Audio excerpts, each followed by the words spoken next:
Assalamualaikum warahmatullahi wabarakatuh. Nabi Muhammad menerima wahyu pertama di Gua Hira. Nabi Muhammad telah berusia lebih dari 30 tahun. Cintanya kepada Allah Subhanahu wa Ta'ala dan ibadah kepadanya kian menguasai beliau.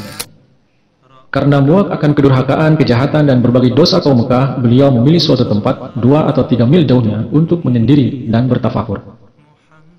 Tempat itu di puncak sebuah bukit yang dikenal sebagai Jabal An-Nur, sekitar 6 km sebelah timur kota Mekah. Gua itu dikenal sebagai Gua Hira. Beliau biasa pergi ke sana untuk bertafakur dan berdoa hingga beberapa lamanya.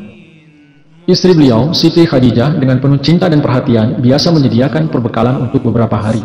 Dan dengan membawa perbekalan itu, Rasulullah SAW mengasingkan diri di Gua Hira.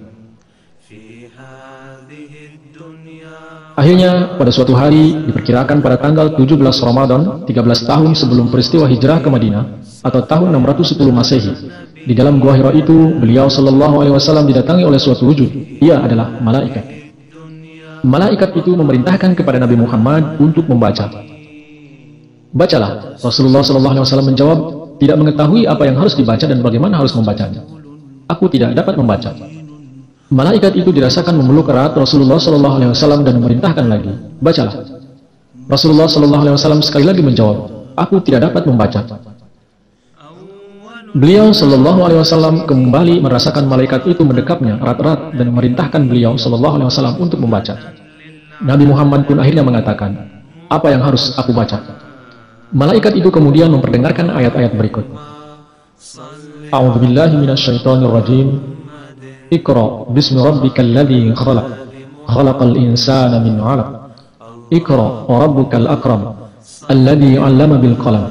'Allamal insana ma lam ya'lam.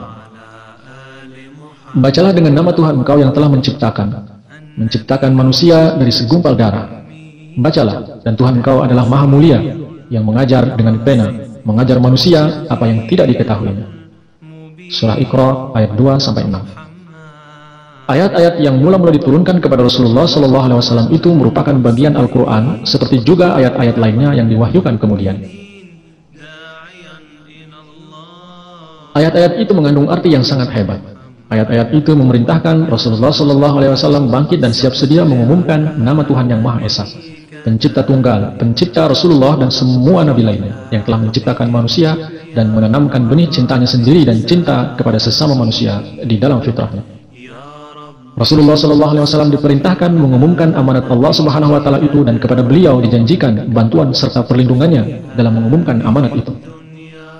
Ayat-ayat itu mengabarkan datangnya suatu zaman ketika dunia akan diajari segala macam ilmu lewat pena dan akan diajari hal-hal yang belum dikenal sebelumnya. Ayat-ayat itu merupakan ikhtisar Al-Quran. Apapun yang akan diajarkan kepada Rasulullah SAW dalam wahyu-wahyu kemudian tersimpul di dalam ayat-ayat itu.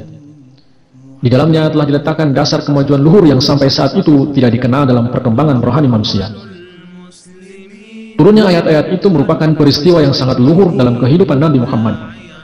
Saat Nabi Muhammad menerima wahyu ini, beliau SAW sangat takut dan gelisah atas kewajiban yang telah Allah Subhanahu wa Ta'ala putuskan meletakkannya pada pundak beliau SAW. Orang lain dalam keadaan beliau pada saat itu bisa jadi akan diliputi oleh kebanggaan dan besar kepala. Dia akan merasa dirinya telah menjadi orang besar. Namun, tidak demikian halnya dengan Rasulullah SAW. Beliau dapat mencapai hal-hal yang luhur, tetapi dalam keberhasilannya tidak menjadi sombong. Sesudah mendapatkan pengalaman yang maha hebat itu di Gua Hira, Nabi Muhammad pulang ke rumah dalam keadaan sangat gelisah dengan wajah yang muram. Sesampainya di rumah, beliau SAW meminta istrinya untuk menutupinya dengan selimut. Beliau SAW menceritakan kepada Siti Khadijah radhiyallahu anha apa yang dialaminya di Gua Hira. Nabi Muhammad mengatakan, seorang lemah seperti aku ini, betapa aku dapat melaksanakan tugas yang hendak diletakkan Tuhan di atas pundakku. Khadijah segera menjawab, demi Allah, dia tidak menurunkan firman-Nya supaya engkau gagal dan terbukti tidak layak, kemudian meninggalkan engkau. Betapa mungkin Tuhan berbuat demikian, sedang engkau baik dan ramah terhadap sanak saudara, menolong si miskin dan orang terlantar, dan meringankan beban mereka. Engkau menghidupkan kembali nilai-nilai baik yang telah lenyap dari negeri kita. Engkau perlakukan tamu-tamu dengan hormat dan membantu orang-orang yang berada dalam kesusahan.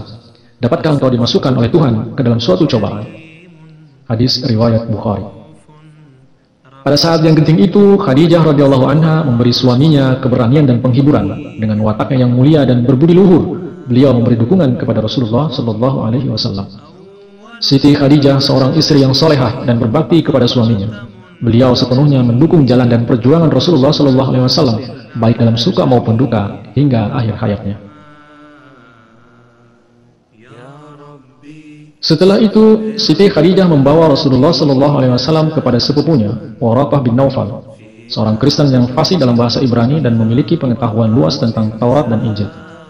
Khadijah menceritakan kepada Waraqah apa yang terjadi dengan Nabi Muhammad Shallallahu Alaihi Wasallam dan memintanya untuk mendengarkan apa yang dikatakan Nabi Shallallahu Alaihi Wasallam. Setelah mendengarkan Nabi Muhammad, Waraqah bin Naufal berkata, "Ini adalah malaikat yang sama yang dikirim kepada Musa. Sayang, aku berharap aku masih muda dan sehat di usia ini, ketika engkau akan mengusir Anda dari tanah ini." Rasulullah SAW bertanya dengan heran, "Apakah umatku akan mengusir orang seperti aku?" Waraqah berkata, "Memang, selalu begitu di masa lalu." Hadis riwayat Bukhari. Dengan turunnya malaikat Jibril menyampaikan wahyu Al-Quran yang pertama dari Allah Subhanahu wa Ta'ala, maka Nabi Muhammad kini telah menjadi seorang utusan Allah, seorang nabi dan rasulnya yang diberi tugas untuk menyampaikan syariatnya yang terakhir. Akhir kata, alhamdulillahirabbil alamin, segala puji bagi Allah, Tuhan semesta alam. Jazakumullah. Wassalamualaikum warahmatullahi wabarakatuh.